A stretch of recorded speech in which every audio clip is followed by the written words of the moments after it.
Hello everybody, welcome replay viewers. This is Nadine, filmmaker Los Angeles. What you're looking at is a building called The Rock.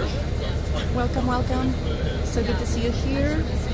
This is Nadine, filmmaker Los Angeles. Welcome everybody. Hi Meg. We just got a tour of The Rock, which is this building right here. This is where mission control happens before the launch, and so we got a very private tour of the facilities. There was no cameras, no phones, no digital devices are allowed in there, but I wanted to share, give you a post. Let me give you a landscape first of all so we have clean video.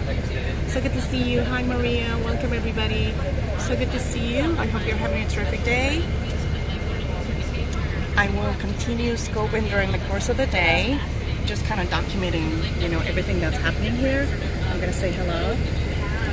Hi everybody, so good to see you here. I said on Instagram I am going to be posting a lot about all the happenings in these 3 days, so hang on to your hats. Thank you for inviting followers. Welcome everybody, so good to see you here. Yesterday, where is the rocket? The rockets, we are going to go to the lunch facility here soon, and so I will, gracias linda, besitos a todos, welcome everybody, so good to see you. Just say hello. Hello to my social media friends. Hello to my Periscope friends.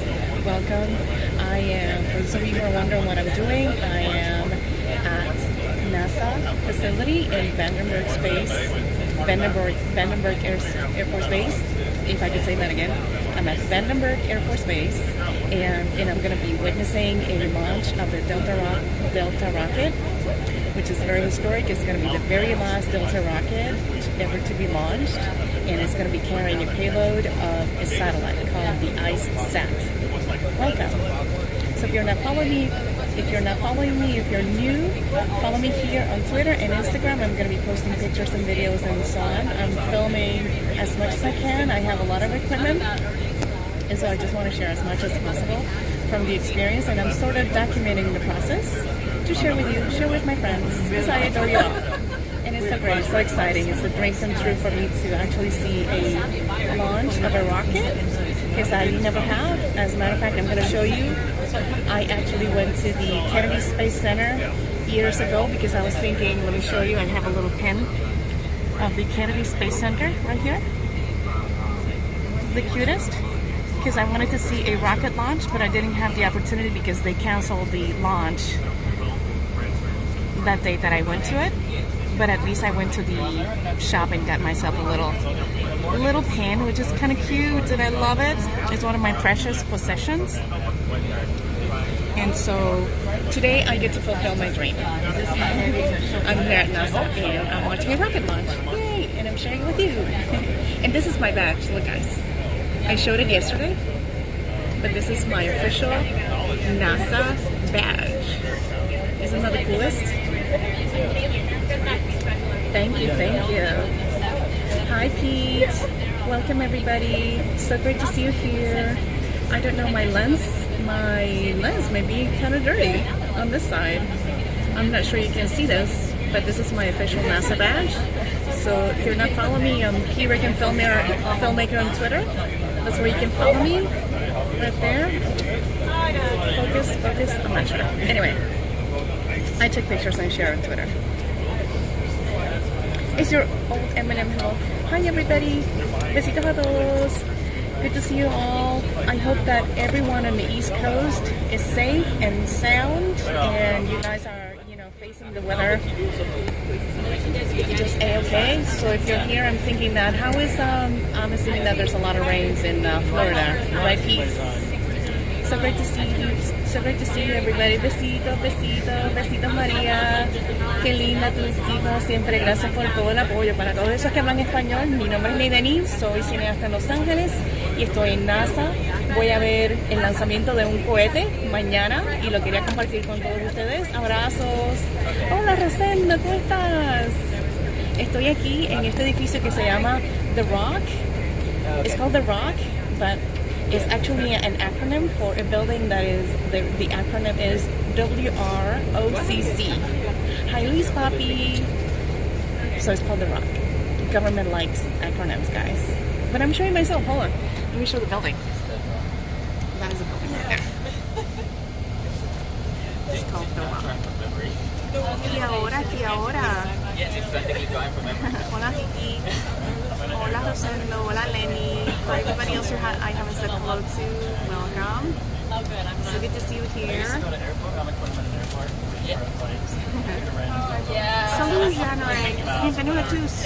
Bienvenue à tous. Bienvenue, mon ami. Hola, Lenny. ¿Todo bien? ¿Todo bien?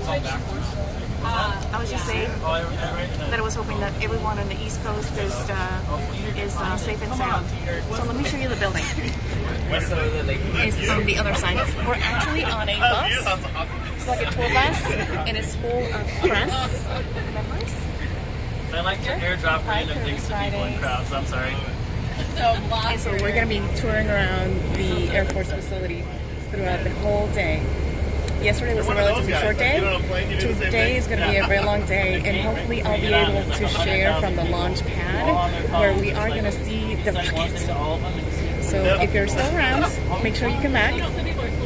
If you're new, follow me here at Twitter and Instagram. On Twitter, I am P-Rican Filmmaker.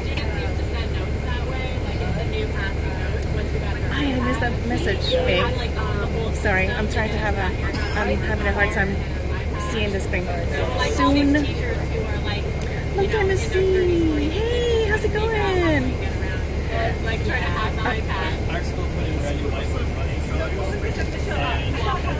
My finger is interfering with the camera. To see the comments. It's hard to see the comments. Let's see. So if I scroll up. Gracias. Me encantan los sombreros. Pete likes his hat. Thank you for the super heart, guys. Thank you, everybody. So great to see you here. I scoped yesterday twice. The connection was not so great, but I apologize. We've been checking with everybody to find out which service is the best. Sprint seems to be A-OK at the base, at Vandenberg Air Force Base. Verizon, not so good. So we'll see. I have Sprint, and also I got a hotspot. So we'll see what works. I'm gonna do my best to scope from the launch pad, so you guys can see it. You guys can see the rocket. You can see it with us. A veces es difícil ver todos los comentarios. Sí, I know it. This is kind of hard. Soon Nada will suit up and go up the Gen 3 to the capsule prior to the launch. Yeah, if there was a way to do that, I would be the person doing that. I would definitely jump in and get into the capsule, yes. I'm adventurous, guys. I guess you guys know that. I think if you're a periscoper, you are by definition very adventurous. Sí, la tormenta no afecta para nada el despliegue del cohete porque estamos en la costa oeste. So you guys are in California. We're thousands of miles away, 4,500 miles from the East Coast. So the storm, somebody was asking in Spanish, guys. Sorry. The hurricane on the East Coast does not affect this launch, no. And it does not affect it because the rocket kind of flies southwest of us. So yeah, no problem with the weather. But we did go to within this building. Hold on, guys. Switch. Within this building that you guys see, this is where the mission control is. We got a private tour of the facilities. I could not show you inside with all the monitors and everything and all the big displays because we were not able to bring even our phones or no digital devices whatsoever. So there's many rooms. We went to see the mission control. There's actually two of them. One is mirror image of the other. We also went to the room where they make determinations of the weather. They basically look at all the weather conditions, and there's so much detail when it comes to just weather alone. And there's so many terms, and I try to keep up. And but there's many conditions in which a launch could not take place because of weather. So there was a separate room for that. And then we actually went to the room in which they make the final determination whether the launch is a go or not. And it's a very dark room. There's only a few people inside. There was no one there. We were just given the tour. And I think no smartwatches. No smartwatches, no cell phones, no devices, no iPads, no nothing. Nothing that could receive or send any Wi-Fi signal. Nothing. So yeah, I was without my phone for a little while. So it's so great to see you here. It's very, very exciting. Thank you so much for the love and the hearts and the time. ¿Para cuando un viejito la... Oh, this may be a copy box. But anyways, we're moving. So great to see you all. As you can see, this is a functioning Air Force base. And you're going to see that there's military people. All right, everybody, how we doing? Around all over the place. Look, over there. See, military So everybody guys. like that? Yes. Isn't that exciting? Say goodbye to the rock, everybody. Bye, rock.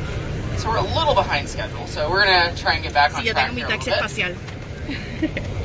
Qué lindo, gracias, everybody. So what were your memorable takeaways from in there? Memorable takeaways. I'm going to share this with you guys. We have this guy who works at NASA, and Say what? he's going to give us some information of Redundancy is a big one, the indeed. facility that we saw. Red buttons.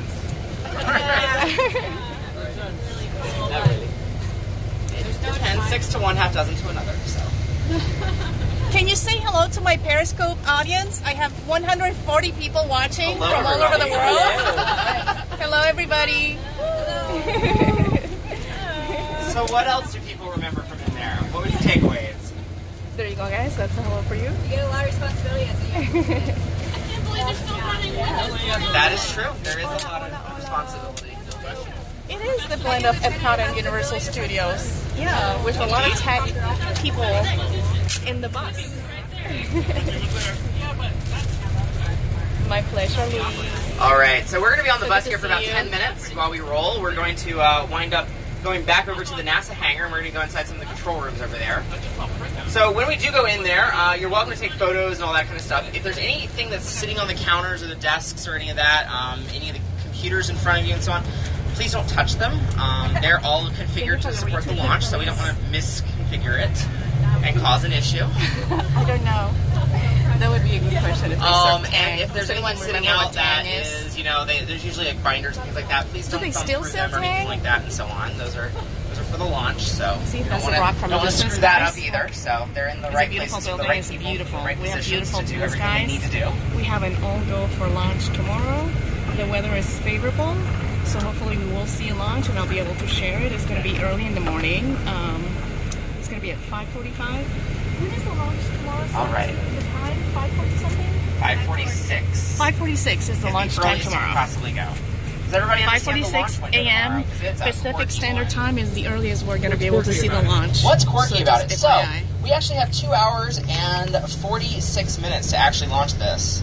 And the thing that's really interesting is that we get 3 tries within a 40-minute window within that 2 hour and 46-minute timeline. So as a result of that, when they start actually fueling the rocket is when that'll actually determine what the actual launch time is. Obviously, within that larger window, we're going to try and go for the earliest that we can possibly go, where all the conditions are going to line up. There are, within that 40-minute window, 3 instantaneous launch attempts that are available for the launch team to basically get it off the ground. They're separated by exactly 20 minutes, which is how you arrive at 40. So you can go at minute 0, you can go at minute 20, or you can go at minute 40. And so those are your 3 attempts that you get within that 40-minute window. And so basically what this all means, though, is the 2 hours and 46 minutes is determined by the orbital dynamics to get the satellite to the right spot.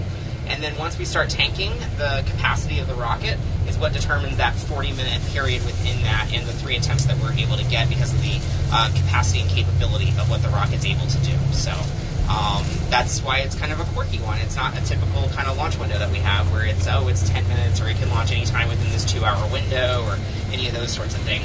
It's definitely a little quirkier than usual. There you go, guys. That's far more information I can give you.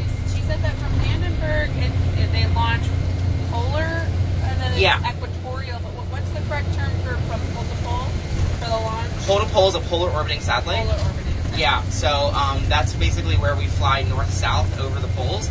And so this actually, Vandenberg, because it sticks out as that little like elbow on the edge of California, we can launch it straight down the this is the view Pacific from the Ocean, which allows us to basically go down over the It's a South beautiful Pole and then get into location, that polar and orbit and so on. this So it's is a great all trajectory Air for that. Force Base, Versus equatorial launch sites like private. Kennedy Space Center or Cape Canaveral Air Force Terrain. Station, So that's it, French because they Guiana basically for reserve this the area. European Space Agency, There's and quite a few blanking on the name for flora and fauna Tanegashima that is over protected, in so it's a Japan. natural reserve Those as are well. all more And so equatorial there's a driven few ones species where that basically are they can launch endangered heading that all are protected here, including eastbound, where they can go over the snakes and Atlantic Ocean turtles. in I the don't know French Guiana exactly which and species, Florida but ones, they just mentioned and that they in can that go out over video. the Pacific from Japan Let's and basically share. get It's a into that kind of vast and open geosynchronous area. orbit that Look goes at around the that. equator. From side so to side that is an happens that open way. flat area, and over there is the ocean. Over there is the ocean. You can't really see it from here, Is it? All right. but it's over we there. go. And you Apparently can there's see a a launch little from bit of Japan cloud today. cover, which we're going to have a little bit. Those are not the only launch ranges, though, as we were mentioning a little bit earlier. There's a From bunch of side other to ones. We side actually have a very is active nothing sounding but rocket flat program land. here at NASA. Sounding rockets go suborbital. They don't usually go to orbit, but they'll go very high in the atmosphere. They'll launch a payload. It'll have a certain amount of time aloft up in the atmosphere to basically run an experiment, try out a technology demonstration, something like that. Thank you, everybody, And for then being it here. will Thank you end for the up love and the coming back hearts. down under parachute and landing in the ocean, where we'll go out with a boat, pick it up, and collect the data back off of the different devices. Scientists use this a lot of times to test out basically their instruments and payloads to see if it's collecting the kind of data they think it should, validating a certain design, things like that, because it's far cheaper to launch these on a routine basis from a rocket that's only about 60 feet tall or so. And they'll use that to validate it all before they actually put it onto and build out a big one that'll be launched all the way up into space. We also use those a lot for student launch programs, where we'll have university students and other groups of school kids actually design and build different instruments that they can go and test on their own through this program. And we end up launching roughly about 120, 150 of the sounding rockets every year, predominantly out of Wallops Flight Facility in Virginia, but also out of Kodiak, Alaska, and parts of Texas and or New Mexico. So fair amounts of these that we fly all the time. So as a result of that, Wallops Flight Facility is actually NASA's busiest launch range that we have because of all these small suborbital launches. So I know that a lot of the big missions that actually go to orbit and go to space and everything will take up all the press and everything out there that people are looking at, but there's plenty of other options out there for watching rocket launches. Just about 2 weeks ago, we actually launched from Wallops a really interesting technology for a Mars parachute lander called Aspire, and it was one that launched up. And the only place on Earth that we can recreate the conditions that are just like landing on Mars is in the very upper atmosphere where the air is really thin. And that's really important because for parachutes inflating with the really thin air, they don't inflate like they do here on Earth with heavier, denser, thicker air.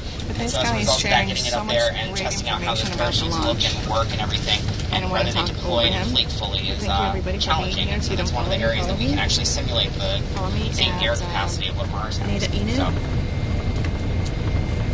Puerto Rican filmmaker on Twitter. Let me see if I can focus.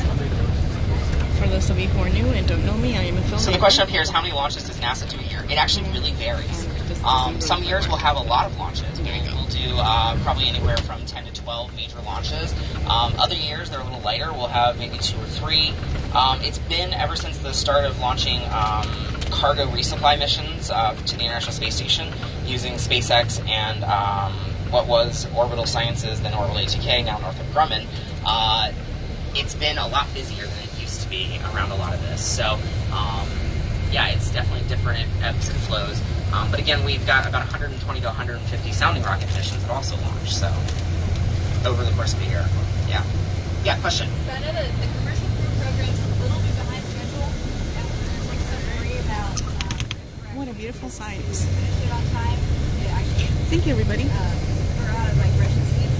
Right? When you say sketchy, what do you mean, Meg? I need specifics. Well, that's being explored by I don't know people if the way above my pay signal grade is right kind now. of, This question was because, commercial we're crew pixelated or whatnot, but program it's great to could see possibly all be here. a little behind schedule and not able This to guy over here is giving us a get briefing. flying with astronauts before our contracts with Russia Everything for related seats to flying on the Soyuz run some of out. the history, And so what's that looking like? Well, some of the right now there's a information lot of that really smart people relates trying to to study what the options are what there. the operations are at NASA, I haven't heard and one the way or the various other what the options facilities. might look like. I know that they're trying to figure I see out that you're what that jumping may on look them. like, and So So great to see you, everybody. I'm Hello. going to scope Okay. down. And try to figure out So exactly I how to can go scope up go about as long as continuing we to get meet our to- commitments up there as on the soon space as we get station and to everything. the So launch I know that facility, one of the and things so though that I'll be we talking have to been you soon. actively Hey, investigating everybody. is Thank you, crews staying everybody, up for for being longer here. periods of Besitos a time in todos. between Gracias a different todos ones. los que se And we conectaron. already did a mission And I will extension talk with to you Peggy soon. Whitson when she was up there to All right. Bye, stay up for everybody. longer than her Ciao. originally anticipated 5.5 months. And so she ended up staying about 9.5 months and so on. So I know that's one of the scenarios that's under consideration.